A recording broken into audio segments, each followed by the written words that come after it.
I just started. Okay, guys, we're live. So I'm gonna put this on the side so I don't get distracted by it.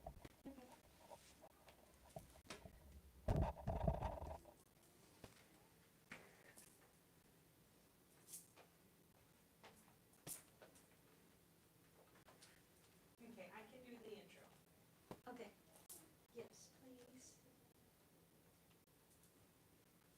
Hello, guerreras and guerreros. This is Laura. And Yesenia. And on today's episode, we're going to be talking about Nara and seeing the deers in Japan and also how we explored Mount Fuji. So with that being said, let's get this show on the road. All right, everyone. So let's start with a super exciting piece. And let me recap really quick. So you all may remember that we've been talking about our trip to Japan that took 2 weeks that my sister joined me in Japan for. And within that trip, we talked about going to different places, most recently the Nintendo World. But for today's episode, we're going to focus on Nara. And maybe some of you may have not heard of that place because in Japan, it's not the most famous place to go, but it is gaining popularity because that's where the deer are. So if you all have ever seen the deer that bow at people to get a snack, that's where it is. So we'll talk about that, and we're also going to talk about our drive to Mount Fuji and being able to see Mount Fuji. So we have two very exciting topics to discuss and talk about today. So let's get started. So let's start with arriving in Nara. So I will say that this was a place that was not necessarily planned. It was not on my itinerary. As you all know, I'm a big planner. But we were so close because we were, when we went to Nintendo World, it is really close to Nara. So I actually asked my family, we're close. Do you guys want to go off the path?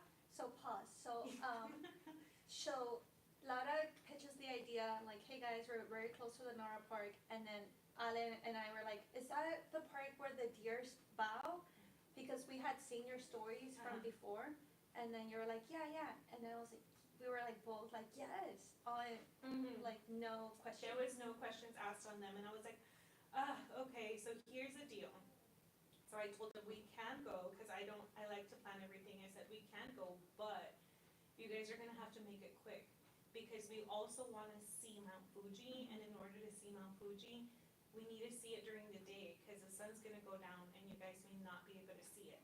So I said, so the rule is that we're only gonna be there. I don't remember, it was like an hour or two. Yeah. It was like a quick time. I said, you guys need to be back in the van at this time. Yeah. So it was a little bit stressful for the least. So what happened is we got there, and I had already been to Nara, so I was just chilling, like taking my sweet time. But as soon as the van opened, they ran. We ran to we got our yen. We went to buy the peanuts or the food for the deers, and then as soon as we bought them, it was like little crackers. And as soon as we got them, all the deer started coming to us, to Alan, and then Alice like trying to eat all of them, and then there was one that was kind of like biting her, and she like just runs away, like she screams and runs, and then I'm stuck behind. Actually before that, like I want to say this a funny story. That same deer that was gonna bite her, he was gonna bite me, but I turned around and gave him my butt, and then I was like, I didn't look. Oh yeah, I remember Alex told me the story, and it bit your butt. No, he didn't. It actually was like he paused and then walked away, and then so when he walks away, goes to Ale, and then he tries to bite her like the same as me, and then she runs and lost. Like so, literally like. Okay, so Yesenia shared already in previous episodes, a big learning for her was that she needed to get international calls because she didn't have them. So international data, sorry. Yeah. But the thing that she's saying is, Alec got spooked by the deer, literally runs away, and leaves Yesenia alone without any connection to anyone. Yes. I was like, what the hell? So what did you do after that? Where were you? Because I know that it seems like you were enjoying I enjoyed my life. I was Nara, all by yourself. Yes, seriously. I just did the trail, and then thank God it did have Wi-Fi, so I could track your guys' location through Messenger. But other than that, like if it wasn't for the app, I would be lost. Yeah, right. Yeah, we would have figured out a way to get. But also, to get I did remember my way back. Oh yeah. Yes. That's what it was. Oh, and a funny story before we were like, so we got the before we were walking to get our yens, you know how we mentioned that we all ran to get the yen, or the food. Even the kids were running. That we were speed walking, and then baby Zach was behind us, and then we just hear him like running like freaking Forrest Gump, like running, and then he passes like me and Ale. He keeps on running, and then Ale and I could not stop laughing, like how fast he was running. It was hilarious. When they retold me the story, I would literally close my eyes and think about it days later, because you had said he was a combination of the Tin Man and Forrest Gump, because he was like so heavy and he was like running. But I thought it was to save his mom. No, he was just running because he wanted to beat us to the deers. Yeah. And one big learning point for me, because I've been, so in case you guys don't know, there's so many deers around Nara. They're walking everywhere. They're free roaming. They're not confined to cages. Like they can go everywhere. And what I didn't notice, and this is a tip for some of you if you all would like to go to Nara, is that in the past I've gone in the evening time. And in the evening time, what I noticed is that they were very aggressive when we went, because it was the morning. It was really early. So in the evening time, I think that since they've been eating all day from people, they're not as aggressive and they're not biting as much. They're just fat and full. So they're just like really slow. So I was able to take so many like pictures with them and really close without them getting aggressive. Yeah. But I will say my daughter, this time when we went in the morning, she got bit here. Oh yeah. Yeah, she got bit here, and then she cried. So I will say, if you're planning a trip to Nara, my suggestion is go in the evening versus the morning, which is when we went. Yeah. So that you can get more friendly, nicer deer. Yep. So that's a big tip for me. But like the culture highlights, I feel like for the deers to see that that's actually a culture for them to like bow out, like either before they get the stand and after they get the stand. I feel like that's it's kind of like self-trained. Yeah. I think I don't know, that's interesting, because I don't know how they started learning it, like learn behavior from seeing others, because in Japanese culture, as many of you may know, is they bow out of respect. And the deeper the bow, the more respect someone has for someone. So I don't know how the deers learned, but and also how they keep learning like generation after generation too. So they know, like, if I bow, I'll get a treat. And then when they get the treat, they'll bow again. Right. It is like so interesting. It is amazing to see how they've ingrained with the culture of Japan. Exactly. So, and they're so cute. They're like they're brown and like spotted. And there's moms and there's also dads. Yeah, they're so And adorable. there's herds where they all run together. Oh yeah. Yeah, we saw some.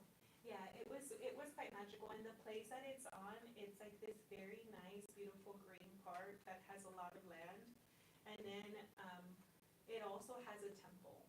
Yes. So the temple is Todaji Temple. I have to always look to make sure I'm trying to pronounce it as best as I can. But in that temple, there's a huge Buddha inside. So do you want to talk about your experience? Yeah, so my experience, I went solo. You were lost. But the good thing is that I had experience from the previous temple, so I consider myself an OG. Yeah. So I went, I paid my respect to each statue, and they also had like the terminology, but the water with the cups to cleanse yourself, I also did that too. For me, it just felt, just being in nature, and if you guys watch anime, you guys would see the trees of the Japanese culture trees. It's the same. It's actually those trees actually exist, like those weird leaves or Yeah, it's like the cherry blossoms, but without it blooming. We didn't go during the time that it bloomed, but the trees are still there, and they're Yeah. still beautiful to look at, Oh, yeah? and they're all around. Yeah, and also they have, it's kind of interesting because in animes, they depict like these beautiful landscapes, but they're real. Like when you go to Japan, you start noticing like, oh, they're inspired by the true landscape of Japan. I didn't know there were cherry blossom trees. There was, but the time that we went, they weren't Yeah, blooming. right. Yeah, it wasn't in bloom, but they're all around the camp. They're still very beautiful. Yeah, they're still beautiful, and the whole campground is so beautiful. And that Buddha is one of the biggest Buddhas that there is in all of Japan. So you were able to see like an incredible, like iconic statue. Yes. I felt very blessed to be there, and I did try to go to every little temple or little shrine or statue, so I really loved it, and thankfully I made my way back to you guys. Yeah. 'Cause I was the remember- first one back. Yeah, everyone was in a time crunch, so everyone came, like I gave them a time, and then I think you showed up, and then slowly we were waiting on other people to show up. But it's hilarious because when everybody got in the truck, I told you all, I said, okay, I'm going to tell you all the truth. We have 30 more minutes to spare, but I didn't want to tell you all. Do you remember? Yeah. And everybody was like, what, are you serious? I was like, I knew you guys were going to be late, and you guys were 30 minutes late. Yeah. So I had baked that into my plan. This year. Yeah, she tricked us. That's how Yeah. she tricks us. But honestly, we don't blame her. Yeah. We're actually very grateful for that. Yeah, and it's because I wanted to make Mount Fuji. So let's talk about that. Yes. So the way that we were traveling, as you all may remember from our previous episodes, is we were in a van. My husband was driving us around, so we really had that VIP treatment. But just so that you all know, in case anybody wants to visit, the bullet train from Tokyo to Kyoto, which is close to Nara, is about a 2-hour bullet train. So it's actually, because the bullet train is so fast, so it's only 2 hours. So I would suggest if anyone wants to go from Kyoto towards Mount Fuji, to sit on the bullet train, but sit on the left side of the bullet train so that you can actually see Mount Fuji as you're going through. Tokyo, you can see it if it's a clear day, and you can take pictures. So one thing I will say that I learned, I didn't know how lucky I was, because every time I've been able, it's the lucky girl syndrome, but every time I've been able to go to see Mount Fuji, I've been able to see Mount Fuji. And my coworkers, my Japanese coworkers, when I would go to work, they would say, you're so lucky, you know, there's only a 30% chance of clear skies so that you can see Mount Fuji. Yeah, so Laura, being the logical girl that she is, she told us that she gave us that disclaimer. Yeah. By the way, guys, we might not Yeah. be able to see Mount Mhm. Fuji.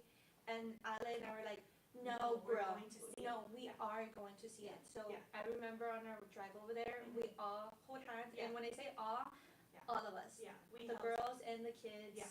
hold hands, and we just manifested. We just kept saying, we're going to see Mount Yeah. Fuji. They were trying to get all the lucky girl syndrome in, and we were like, we're gonna see Mount Fuji, and I was like, okay, let's, kind of like do a little prayer, and we're Yes. gonna see it, and we were manifesting it, and we were like, we're gonna see it. So I was like nervous because again, we can't control the sky, and even the weather can't control the sky. But as we were getting closer, we started seeing this huge, beautiful mountain. It was incredible how we were seeing it live with our eyes and how it kept getting bigger and bigger. And I started telling them, do you guys see Mount Fuji? Yes, I remember I grabbed because I was in my content era, so I was like, I had to record this for my vlog. Yeah. So I grabbed my camera, I'm like, oh my gosh, Mount Fuji, and everyone is in the front. Everyone, it goes to the front of the van to get a glimpse. Yeah, because it was already big, and Yeah. that's because we were already pretty far away, Yeah. pretty lengthy. Mhm. And then you just hear Ale in the back, where is it? And I was like, I it's here. can't see it. Where is it? We're like, girl, you can't see it. It's literally, it's like the big Panasonic like view of it on the windshield. Yeah, she was looking at the side, but it was in front of us. Like we were driving towards it. Yeah. And it Yeah. was just standing in front of us. And she's like, I can't see. We're like, girl, where are you looking? It's like, it's huge. Yeah, and then we're like, I can't miss it. we all all turn around and look at her, and we like, girl, we here. And then she's like, oh. Yeah. And then she runs to the front and she goes, oh, Mount Fuji. Yeah. Oh, Mount Fuji, it's big. I was like, So it was just so funny. She like gave it an apple right away. She's like, oh, Mount Fuji, I see you. and that was the name, our nickname. Yeah. Mount Fuji. Mount Fuji for Mount Fuji. We were just so grateful. And then we kept driving towards it. And I was, of course, giving them the little history and the lecture. I was like, this is Mount Fuji. It's the largest active volcanic volcano in the world. It's the largest in the world. And I was explaining all of this stuff, and then I was kind of geeking out with them, and I'm like, and you're gonna see a lot of hot springs, like onsens, like around the area because of the volcano. It's natural, so it's like We have to try that. we have to try that. That's one thing we didn't get to do. Yeah. But anyways, we start driving near, and I will say, disclaimer, we didn't actually climb the mountain. There's only a very specific time frame because of the winter and people getting lost and it being dangerous that you can climb it. We didn't climb it, but we went to a sightseeing area. So a place where you can sightsee it from far away. And lucky for us, the sky was clear, and we got there just before they closed. Oh, yes. We were able to make it in time because, you know, of me giving them the wrong time and everyone showing up. If you wouldn't have said those 30 minutes, Yeah. we would have not Yeah. been able to get to the Ferris wheel or For to sure. see it. So that's where we saw it. So everyone ran, right? So you describe it because it was your first time seeing Yeah. Mount Fuji. So we get down, and there's nearby Mount Fuji, there's like little sightsees that you can do to see the Mount Fuji better. And part of those sightseeing is a Ferris wheel that you're able to get on, and it's directly towards Mount Fuji. Nothing's blocking it. And so we go, we run, everyone is running, and we're like, we're here to see Mount Fuji. And then he was like, okay, good, because it closes in, what was it, 10 Yeah, minutes? it was like crazy. Like it was like, I don't know, 15 minutes. And then we're like, do we go? Are we still allowed to get Yeah. tickets to go to the Ferris wheel? He was like, yeah, no, like, there's No no line. line. There was no one there. No one there, There no was no one lines. there, I guess, because it was already going to close, so there was nobody there. So we just ran straight up, And got then the he was tickets. like, there's only 4 people per yeah, like little room. little like gondola. Okay. I don't know what it's called. So I go with, Cami wanted me to be with her, so I go with the Manuels, and the Sanchez go In our one. home. Yeah. Yeah. And when I'm there, Cami's on top of me, and we're all geeking up. Like, Cami was sitting on my lap, and we were all like geeking out, like seeing Mount Fuji. And then I turn around and I see Ale crying, like Stop. like tears in her eyes, Yeah. and you know how she's not a crier. I obviously had to get my camera and record her, and then I was like, I was like pointing at Mount Fuji. I was like, look guys, this is incredible. Not the Mount Fuji, it's that Ale's crying right now. Oh my gosh, I didn't know the story. Because I've never seen her cry, and so she's like, I'm just so happy. I'm just so happy to be here. I And then- didn't know how special that was for her until afterwards. She's like, because she kept saying, we're going to see it. Like, she Yeah. was trying to, I didn't know how special that was for her. And then she was just very happy to be there, and I was like, I didn't know it was gonna be impact her that much. Yeah. So And I think a lot of people, like, we had someone from our group who will remain nameless was like, I don't know what the big deal is about Mount Fuji, but it's just this feeling that you feel. This is the best way I can describe it, and maybe you have your own way, but it's like this really awesome feeling that you're a part of nature, and that you can, it's like a spiritual feeling of being so close to something so majestic and so beautiful and so iconic. Like, you see pictures, I remember seeing pictures of Mount Fuji in my workbook when I was in elementary. Like, seeing Mount Fuji in Japan and just being there in the presence of how huge it is, it's just like an awesome feeling. the feeling I got when I was there was groundedness. That's the best feeling I could describe it. I was, no matter how hyper and excited we were, that we were just rushing, Yeah, yeah. at the same time I felt this feeling of Peace. groundedness and flowness, where it wasn't, it was chaotic, but it was flowness. It was structured. Yeah. It was And the thing that I was unexpected that happened to me that was one of the most memorable experiences I will always away from my whole experience in Japan was Lily. Yeah, So tell them about it. everybody goes inside because it's kind of like a restaurant slash gas station inside. So everyone after they closed, because we were the last ones to go on the Ferris wheel when we go into the store, where everyone's buying and spreading out and buying food, except Lily. Lily says, "Mom, I want to stay outside and see Mount Fuji." I said, "Okay, I guess I'll just get your drink instead of the grocery store. I'll just get it from this vending machine." So I'm putting in money to the vending machine, and I'm like getting her a juice. Then I see Lily going to like this solid structure, like a pretend Mount Fuji that they have, like a picture, photo op place. So she stands on top of the pretend Mount Fuji, and she looks at Mount Fuji and she bows. And I was just like, what? Like, who's, like, I'm, like, she's all by herself and she's just appreciating Mount Fuji, like, all on her own. Yeah. It was so nice. It was so, like, surreal. Like, I couldn't believe she was doing Like that. a grown-up. Like a grown-up at such a young age. So then this old lady comes up to me. Japanese, really old lady. She's like, ah, and she's like talking really fast in Japanese, and I cannot understand what she's saying. But she keeps pointing at Lily, and she goes like this. She's telling me like your daughter bowed at the mountain, and she's talking Japanese really, really fast. And she's just like saying like I think she was just overwhelmed with like appreciation that she was showing appreciation for Mount Fuji and the Japanese culture way. Yes, and she was just like so happy, and I felt so special too. I was like, oh my, for her, she witnessed it and I witnessed it, and it was like a special moment.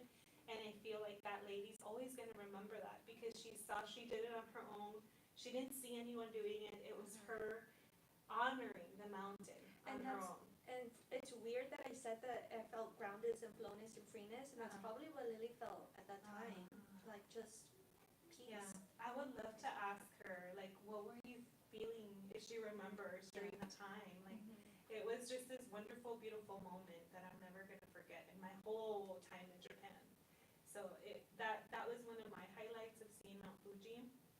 And of course, after we ate, we did photo ops. So all of us went to that little mountain, pretend mountain. We took all these pictures, and we were posing with Mount Fuji, and it just felt so cool. I remember I didn't like my outfit, and I was like, oh man, I wish I would have dressed nicer for Mount Fuji.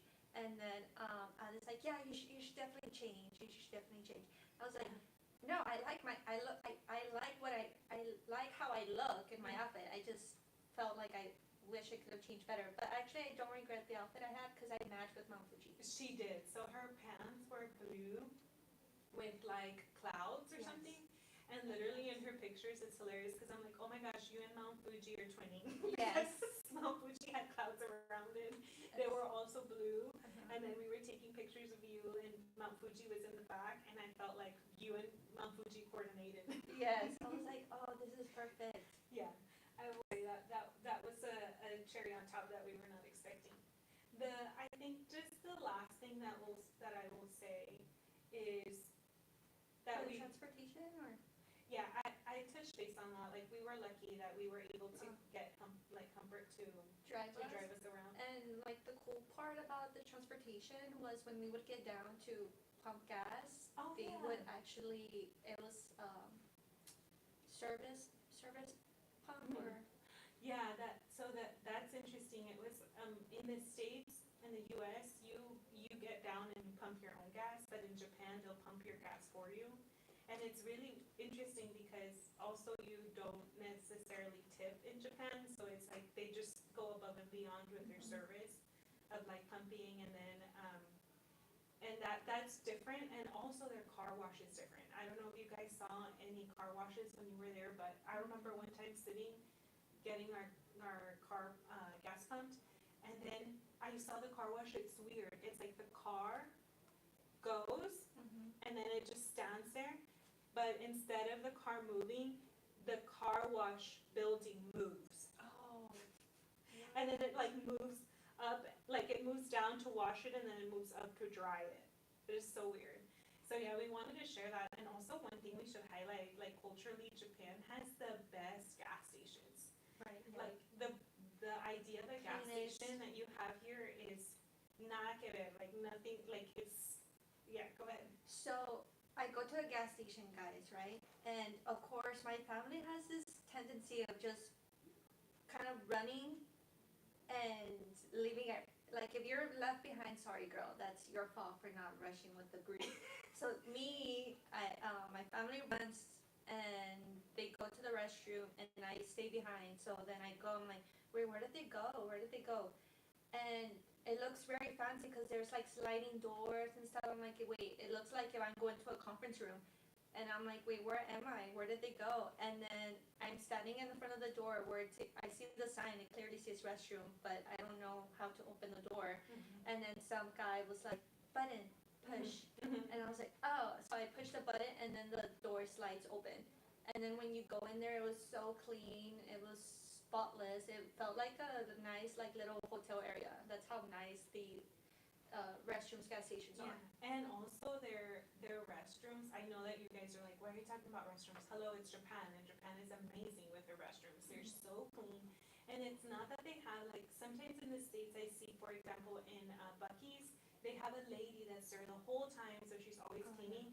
In Japan, they don't. It's just culturally, everyone knows to be clean and to pick up after themselves. So it's like the people are keeping the restroom clean. But I've seen the coolest like technology with like washing your hands. They have like literally you wash your hands and in the sink you dry your hands. Oh yeah. That makes so much sense instead of having like water spilled on the floor. Like why wouldn't we do that? So there's a lot of like technology from restrooms that I'm like, and of course you guys know about the bidet where you can press a button and clean your parts. Like it saves a lot on toilet paper, I will say. But anyways, it's an amazing clean, and then the gas station itself, it's kind of like a mall, like the best way I can describe it. It's it's like a mall, like a food court in a mall, but the food is way better quality and much cleaner and healthier. and healthier. Yeah. So it's amazing. I love stopping at any gas station. I don't even want to call it a gas station because a gas station is on the side. It's more like they call them over there rest Convenience stops. stores? Rest stops. Oh, rest stops, yeah, that's So that makes more sense because you're stopping and resting to eat, to get food. They have all the vending machines. They have the clean restrooms. We loved it. Every time that me and my husband and Lily would go, when we were going back and forth between Nagoya and Tokyo, we would always search and ask our friends questions about where are the best rest stops to stop. So my friends would tell me like, you want to stop in this one, and we literally would plan our stops based on the best rest stops. Honestly, Laura, I'm like my personal reflection was I'm very grateful for you and Bert. Bert, we would say Bert was the MVP for driving us around, and he really was a lifesaver. And you were the great planner. Everything flowed so well from the day one to the last day. It was very. Yeah, thank you. I cried my last day. I cried so much. I know, they were like, we don't want to go, we don't want to leave. I'm like, I know, I wish you guys could have stayed longer, but for me, I feel like I wish we would have visited you sooner. Yeah, and I would tell them, but I think they just didn't. They were just maybe getting ready for the visit. I'm not sure. Because we visited you 1 month before you came back. Yeah, and I would tell them like, you guys, I've been, I've been waiting for you guys to come to visit me within the year, and nobody has come. I would like scold them a little bit, but I think they understood it was all from a place of love, because once they saw it, they knew like that, and they keep saying it now. I want to go back. Yes, we want to go back. Yeah, we want to go back. I know, but I definitely think our experience was very MVP with the driver. We had, my husband drove us around, and I do think that's a huge luxury because transportation with a lot of luggage is a huge hassle, and with kids.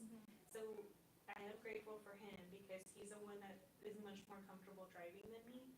But also from my planning, I just wanted to make sure I hit all the highlights for you all, and that it was always forever going to be memorable. in Yeah. your whole life, like that you would remember that trip? Yes, and my biggest takeaway from the Japanese culture was the transportation, where they have bullet trains, they have ways for the community to travel, bikes, Subways. subways. They have It's more, the culture is more catered to the community compared to here. The culture is yeah, it's like structured cars. It's just our around cars yeah, our rather than infrastructure. the community. Yeah, it's very spread out because U.S. is so huge. If you compare the size of Japan, it's like the size of California. So it's like one state. So they've been able to figure out how to do it. For them to take a bullet train, for example, it would be from here to San Antonio, and for it to take just 2 hours, that's amazing. Yeah, absolutely. So I think that is all we have for you all today, but stay tuned because the next time that we talk, so we're working our way up in our journey to Tokyo, and we're going to end Tokyo with a bang, with Disney Sea. So that is a very unique Disney that's only in Japan. So we're going to talk, that was the last thing that we did when they were in Japan, and so we're going to close it off with a bang. So with that being said, somos hermanas, And together we are Driven Latinas. Yay, it went so well. Thank you. I think so too. I always have so much fun. Me too. Hi, mis amores. Hope you guys like it. See you guys soon.